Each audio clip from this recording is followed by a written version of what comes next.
We are joined by our two wonderful colleagues over here, Paul Verna, VP of Content and longtime advertising guru here at eMarketer, and Sarah Marzano, our principal analyst of all things retail media. Throughout the day, you've sat on panels about the outlook for AI, retail media, data management, and so much more.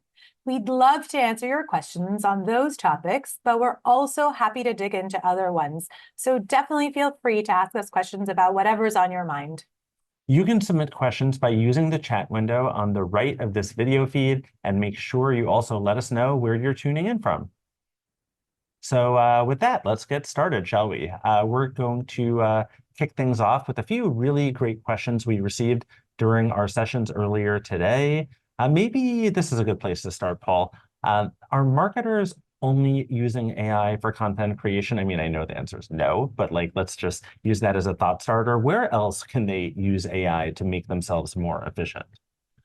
Well, I think when this wave of Gen AI kind of rolled into existence about 15 months ago, there was a lot of talk about using AI for content ideation, image generation, video generation, audio generation, all of which is happening. And there were also concerns about the technology kind of being, maybe a little too disruptive in those areas and people losing jobs and so forth. I think what we've seen, though, even though, like I said, that's all happening, AI right now is being used more on sort of the back end of the process. So things like targeting, personalization, measurement, more so than they're being used in the front end, the more creative part. This is a moving target, and I'm sure there are probably people in the audience who would disagree and say, no, that's not how we're using it. So it's really very much a case-by-case basis. But I think in general, and we've seen some data to this effect, that the pendulum has shifted a little bit more toward the other side of the value chain. And I mean, the question was about marketing, but we're using it in retail too, right? Sarah, I feel like your first piece that you did about resale was another really interesting way to think about Gen AI and its usefulness. Yeah, when we looked at the e-commerce platforms that are selling in resale, one of the things that really stands out is just the breadth of SKUs that customers have to navigate.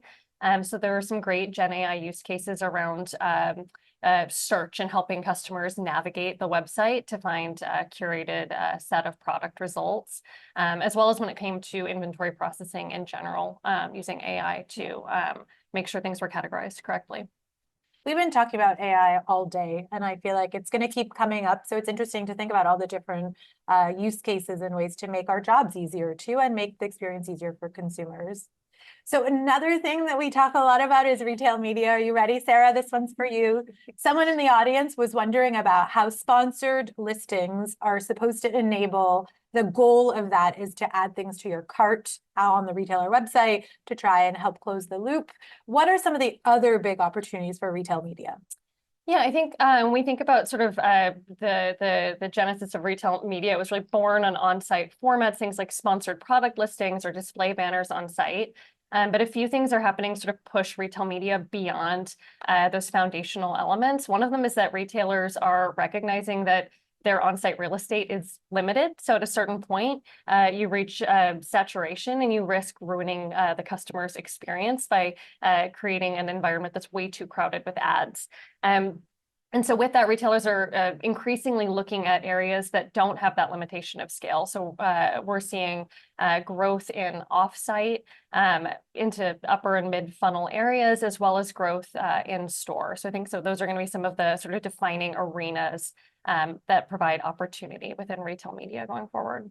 Can you tell us a little bit more about the store one? Yeah, in stores, one or two examples. Yeah, I know in stores has been a really interesting one to watch. And I think one of our panelists earlier very rightfully pointed out that brand marketing has been happening in stores for quite some time. So when we talk about retail media moving into stores, we're really thinking through digital surfaces that provide the opportunity to bring really dynamic messaging into stores. And I think It's worth pointing out that while the lion's share of retail media spend today is on online formats, most of retail spending in the US is still happening in physical stores. It's well over 80% this year, and is going to stay around that mark. So a lot of opportunity for any retailer who can sort of crack the code on bringing that monetization into stores. But what's going to be really challenging is the fact that stores today don't necessarily have the digital sophistication or infrastructure to bring that type of messaging in at scale. So it's been cool to see what some of the early adopters in the space are experimenting with. And some of it is thinking through how to bring digital connectivity into things like sampling programs, right? Which aren't new in the grocery store experience, but provide an exciting opportunity. When we think about linking it with things like QR codes, so you can really measure the customer's response and bringing that ability for brands to tell those stories in physical spaces. So one thing maybe Paul can turn over to you, something that came out of the Mountain session earlier, I thought was really interesting. We're talking a little bit about programmatic, and there have been a lot of deals recently that have been cut, to open up more programmatic inventory in places where it wasn't available before. We've covered a bunch of different deals from PubMatic with Instacart and Roblox, for example. So what are the advantages of programmatic buying versus direct, in your opinion? Yeah, well, I think we have to first kind of like talk about definitions, because our definition of programmatic actually encompasses some programmatic direct buying. So it's not like a black or white, but I'm pretty sure the person asking the question wants to look at it maybe in a more binary way, where you're really looking at like, what are the advantages, or maybe what are the trade-offs? And I would say with programmatic, you can increase your reach, you can fine-tune an audience, you can do a lot of things that if you're just doing a direct buy, and I'm thinking more about like the TV, CTV space.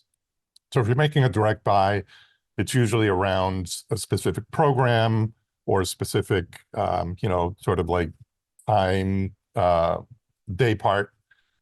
Whereas I think if you're making a programmatic buy, you can extend that reach, you can catch audiences that are, more maybe demographically diverse, or just basically casting a wider net and knowing that you're going to reach those audiences.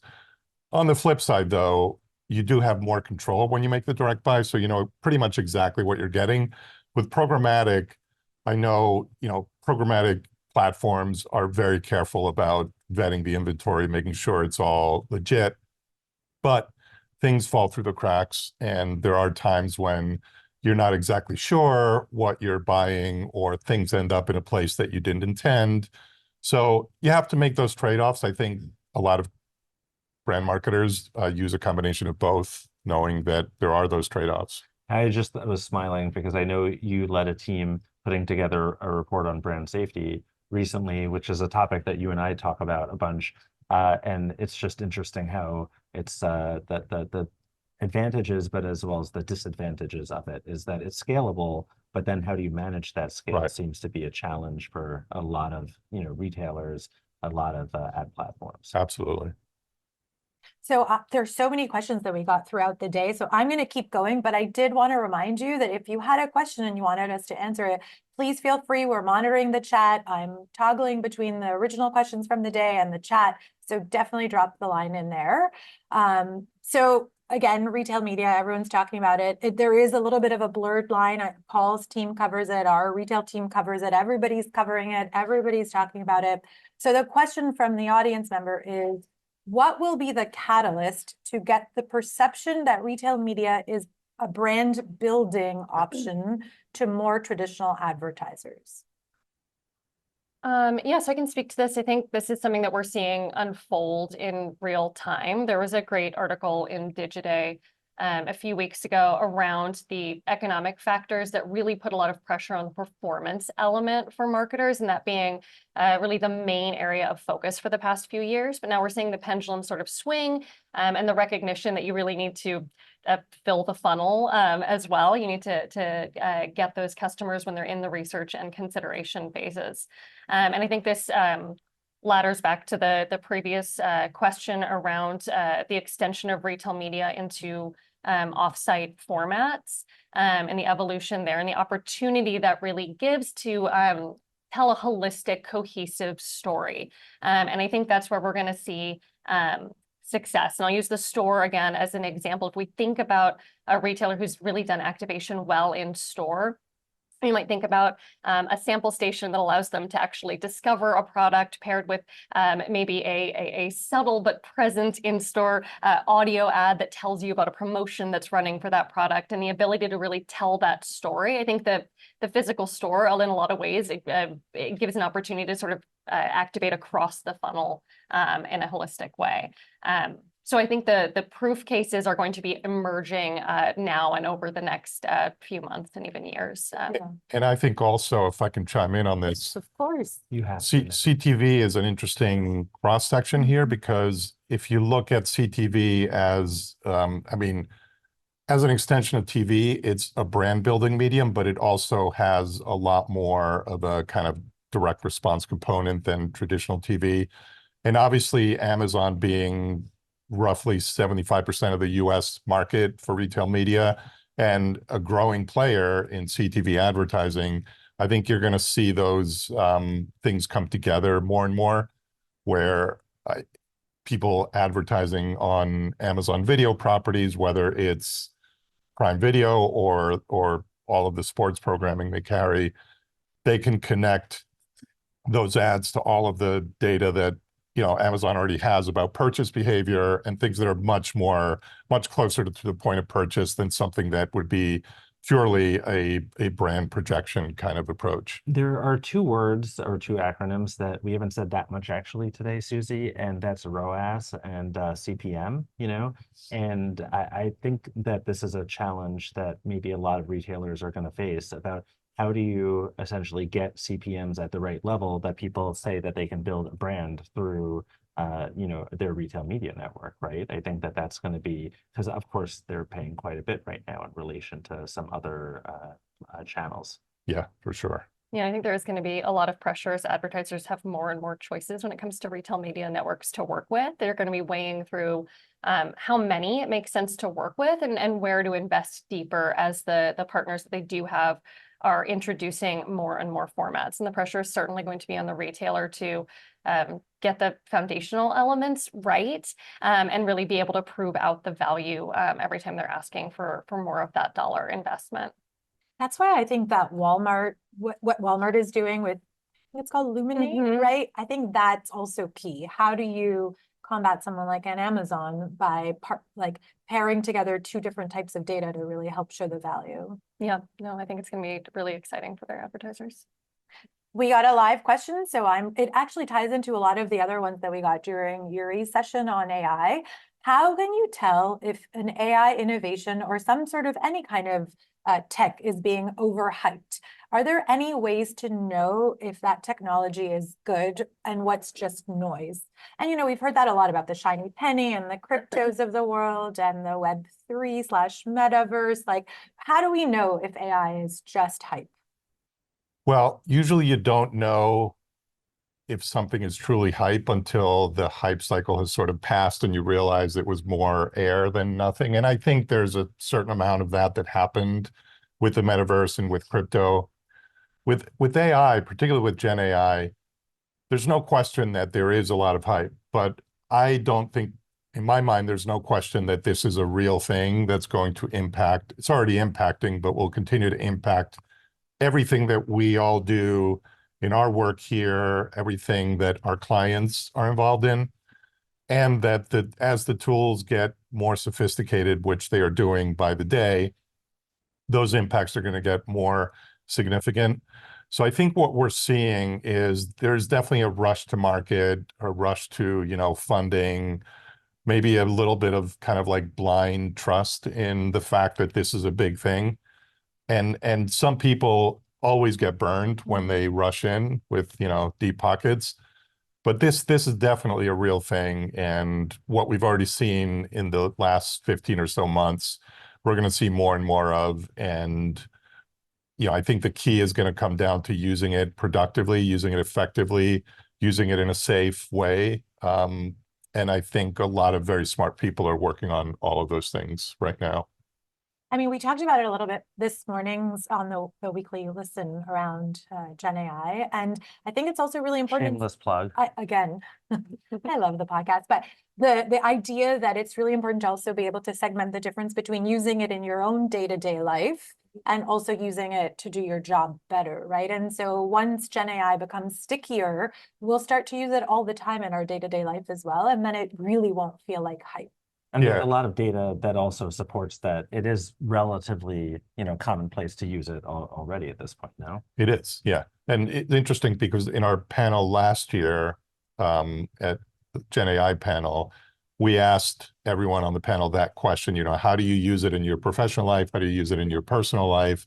And yes, I think those lines are going to blur as people become more comfortable with applying these technologies in different ways, and people who may be using it for personal pursuits realize, hey, this can work for, an ad campaign or in a retail environment or whatever the case might be. So I know we've got a little bit more time with you. I just want to remind people, keep on throwing those questions in for us. We've got a lot of good ones, but keep them coming. Want to ask, we have another good retail media one.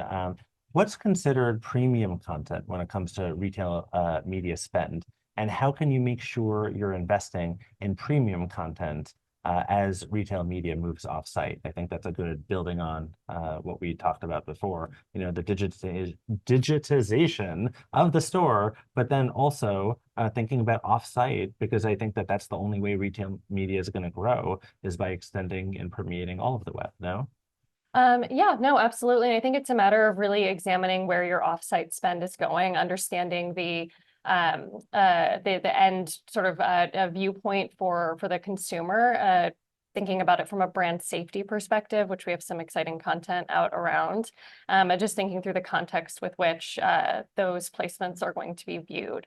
And the onus is really going to be on the retailers to help brands feel very confident in their investments there, because the return is going to look really different than when they're investing in an on-site format. Cool. I mean, it's interrelated in terms of KPIs, right? And thinking through. So the other question we got, or the next question that we're going to talk through, is what KPIs should brand marketers be using to communicate the importance of upper and mid-funnel marketing when budgets are limited, and how do you help think through and focus on conversion? It's a very multi-parted question, so I can repeat it if you need. Yeah, I mean, we're really talking about the whole funnel, because you're talking about upper, mid-funnel, and conversion, which is lower funnel. And I think if you're talking about KPIs, it's going to come down to, what industry are you in? What sort of budget constraints are we talking about? What mediums or venues are you looking to, to use for your marketing purposes? So I don't think there's like a one-size-fits-all answer.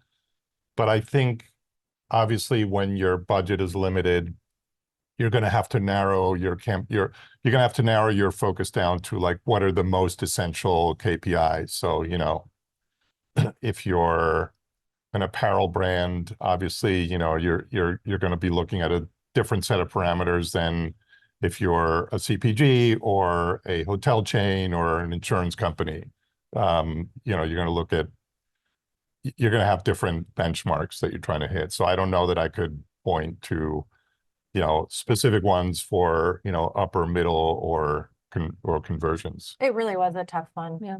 They're keeping you on your toes. I think it's interesting to sort of think through on the advertiser perspective, if you have different teams that historically have been managing the various types of investments, the need to kind of break down some of those silos and make sure that you're working together to really understand how the KPIs are going to differ and how they might marry together. And it'll be interesting too, this is early stages, but as we see things like innovations in terms of like shoppable video and social commerce really taking hold, the KPIs are going to change a bit as well.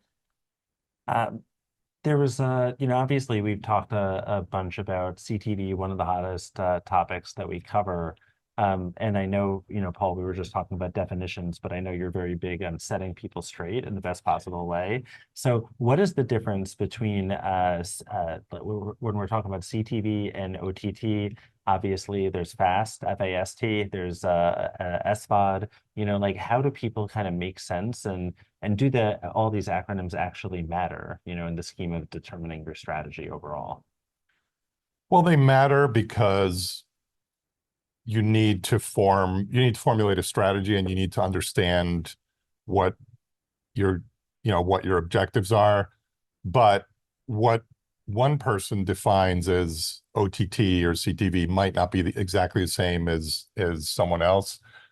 In our view of the world, OTT, it stands for over the top. So it's basically video that's delivered outside of the traditional distribution methods like cable and satellite and telco that are part of what we call traditional TV.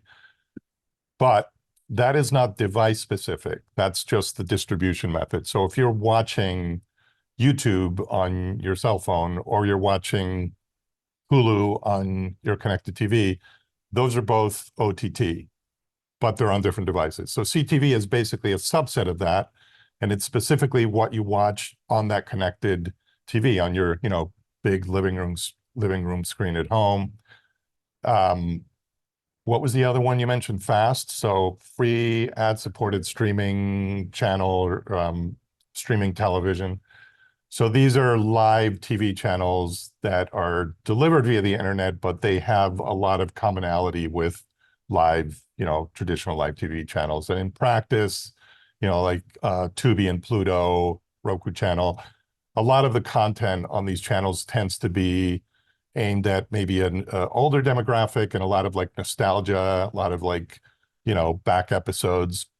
And that's because older consumers tend to watch TV in a more kind of linear, traditional way than younger viewers. So we could go on and on about the acronyms, but I will say that with OTT in the industry, there's a lot of kind of like mixing it together with CTV. People kind of use them interchangeably, which I fully understand because there's a ton of overlap between them, but they are different in the way that I described, and people probably already forgot because the thing about these acronyms is you hear them again and again, and you're like, wait, what was that one again? It's like, even if you're living in this world 24/7, it's still pretty mind-boggling.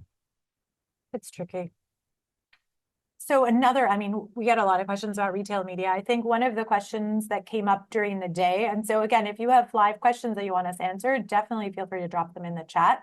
But one of the questions that comes up a lot is around retail media and growth. And is the growth coming from new players? Is it coming from partnerships, from going off-site, from going into the store? Sarah, what are your views on that?